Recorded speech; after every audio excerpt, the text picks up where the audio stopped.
Hi, good morning. Nandito kami ni Engineer Louie sa Marinduque para mag-inspect ng isang property ng aming client na si Miss Joanne para ma-repair, para ready sa magiging operations niya. Anong gawin nating inspection sa loob, Engineer? So, syempre, tingnan muna natin yung yung condition ng structure niya.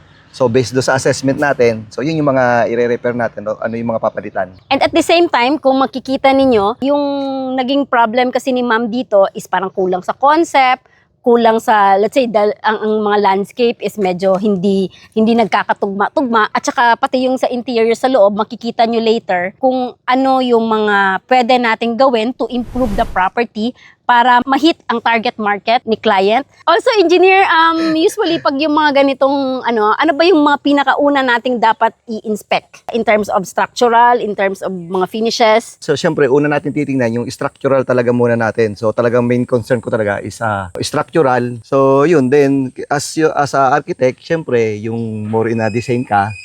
So, yan. So, tingnan muna natin ngayon, then bago natin ma-assess, silipin muna natin sa loob. So, walk with us para makita po natin yung property doon sa loob para later on, makikita din po ninyo kung paano namin ito inayos at dinidevelop.